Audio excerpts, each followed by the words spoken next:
Hello friends, வாங்க இன்றைக்கி என்ன கவிதை பார்க்கலான்னு சொல்லிட்டு பார்க்கலாம். கவிஞர் கண்ணதாசனுடைய கவிதைகளில் 16 பார்க்க போகிறோம். மாதரை பாடும் மனமே.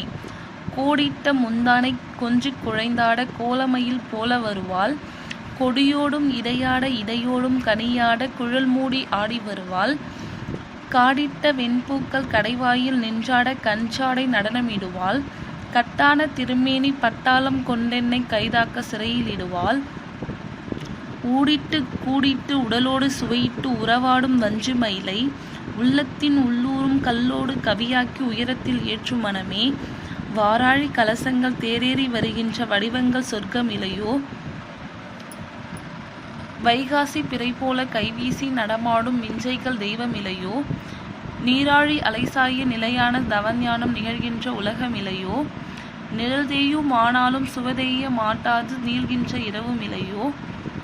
ஓராழி அளவாக உலகத்தின் கதை சொல்லி உறவாடும் கன்னிமயிலை உள்ளத்தின் உள்ளூரும் கல்லோடு கவியாக்கி உயரத்தில் ஏற்றும் மனமே. விதியென்று படுபாவி விடைகேட்டு வாவென்று விடுகின்ற கடிதம் வருமுன் விழிசாய்ந்து குழிப்பாய்ந்து மெய் சோர்ந்து கை சோர்ந்து மெத்தைக்கு மேனி தருமுன் நதியென்ற உடல் கொண்டு மதியென்ற இளமங்கை நலமுன்ன ஆசை பெறுவேன்.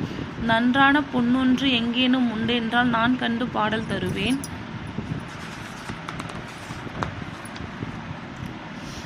உதிரத்தின் அணுவோடு உயிர்கால்கள் பாய்ந்தோட உறவாடும் வஞ்சு மயிலை உள்ளத்தின் உள்ளூரும் கல்லோடு கவியாக்கி உயரத்தில் ஏற்றும் மனமே.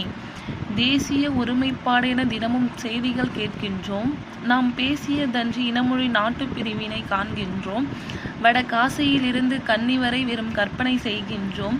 சிறு பாசியிலே பல யானைகள் வைத்து பார்ப்பது சிங்கபுரம். பாரத தேசம் ஒற்றுமை வேண்டின் பாடம் படிக்கும் இடம்.